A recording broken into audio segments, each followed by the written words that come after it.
All right, let's get right into this. Have you ever walked out of a meeting, or maybe a family dinner, completely baffled by how someone reacted to you? I mean, you thought you were being perfectly clear, right? But they acted like you were speaking an entirely different language. Well, today's explainer is going to decode exactly why that happens. We're diving into the fascinating, sometimes hilarious, and honestly deeply insightful concepts from Thomas Erikson's massive hit book, Surrounded by Idiots.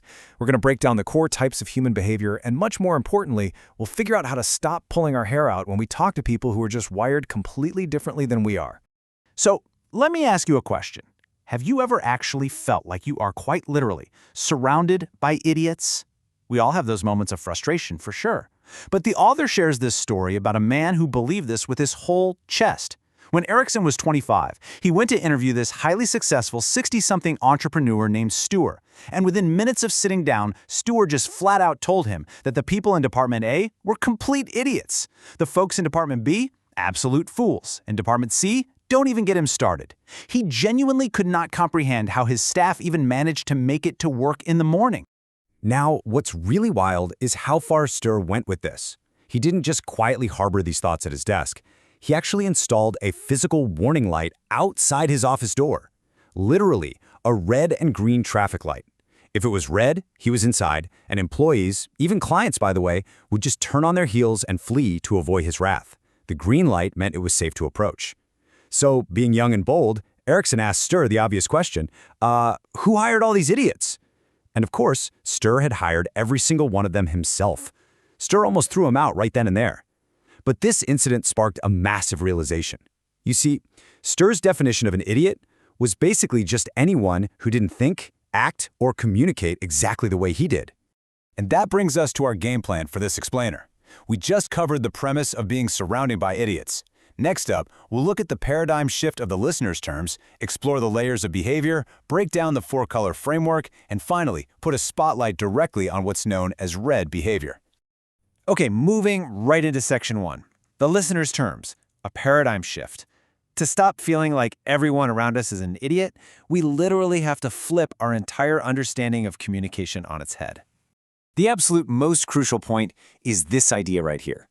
Communication happens on the listener's terms. Now, I know that sounds a bit unfair, right? Why is it all on them? But think about it. Everything you say is filtered through the listener's personal frames of reference, their biases, their own preconceived ideas. Ultimately, the message they walk away with is what they understood, not necessarily what you intended to say. And you have very little control over their internal filter.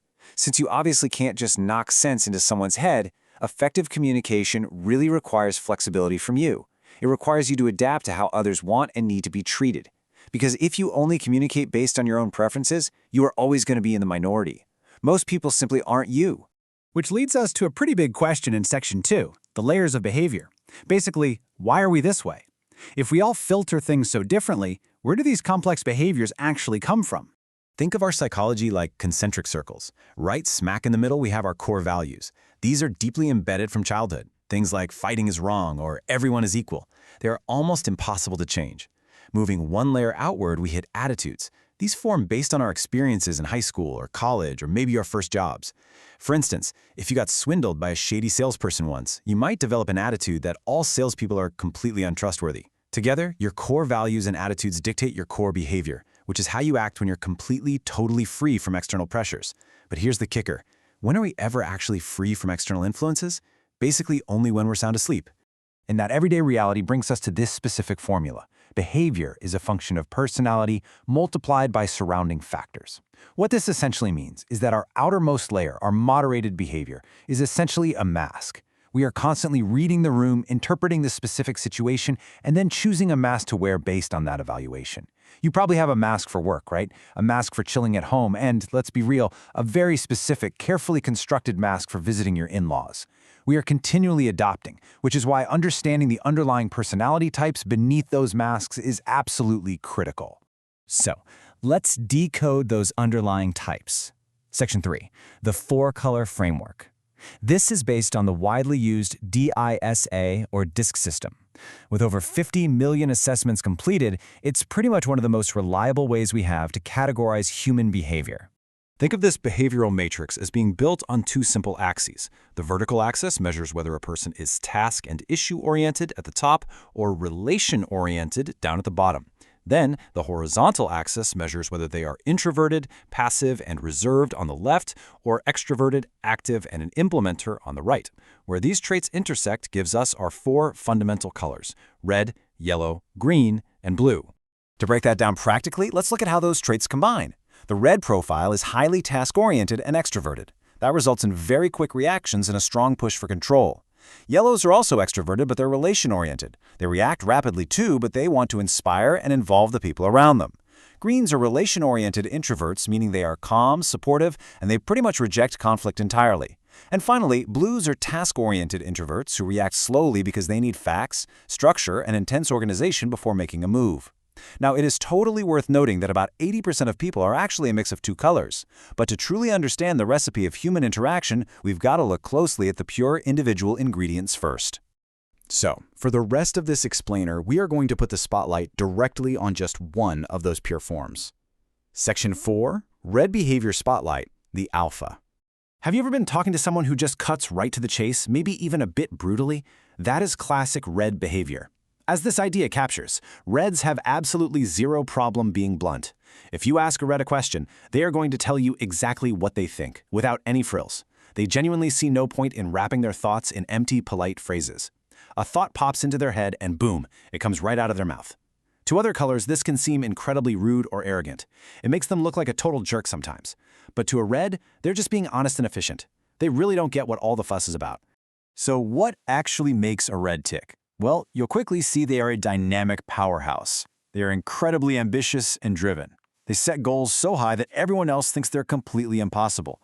Because they are task-oriented extroverts, they make decisions at lightning speed. They exert maximum effort to take control of situations, and above all else, they are intensely, wildly competitive. A red believes they can achieve literally anything if they just work hard enough. They don't just walk into a room, you guys. They take command of it. But here's where the friction happens, the gap in perception. While a green or a blue might look at a red and see a domineering, impatient bulldozer, red people see themselves simply as driven, resolute, independent, time-conscious, and results-oriented problem solvers. They aren't trying to be malicious. They aren't trying to be mean. In their minds, idle time is wasted time. Life is short, so get out of the way and let's get things done.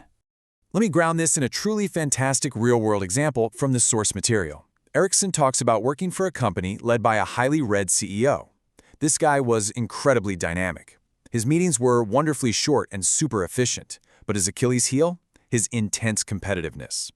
Every spring, the company held a friendly employee soccer tournament. Now, most CEOs just shake hands, stand on the sidelines and watch, right? Not this guy. As soon as he stepped onto the field, he turned into a gladiator. He was so driven to win that he literally flattened anyone who stood in his way, steamrolling right over his own employees. Naturally, people were horrified. I mean, why on earth would you flatten your own colleagues in a friendly game? Well, when someone finally pulled him aside to say, "Hey man, you're playing a little too rough," the CEO was completely confused. He grabbed the company flyer, pointed right at it, and said, "It's called a soccer tournament." To a red, the word tournament literally means competition. And why do competitions exist? To be won. It was honestly that simple to him. He wasn't trying to suppress his team, he just fundamentally could not turn off that drive to achieve victory. And this competitive streak infiltrated every single corner of his life. It wasn't just sports or business. He competed in traffic. He challenged himself to read books at a pace of 100 pages an hour, just to win against himself. It got so extreme that his wife actually had to ban him from playing the game of memory with his own 5- and 6-year-old children. Because the kids had better memories and kept beating him, his frustration would kick in, and he started intimidating toddlers just to win a card game.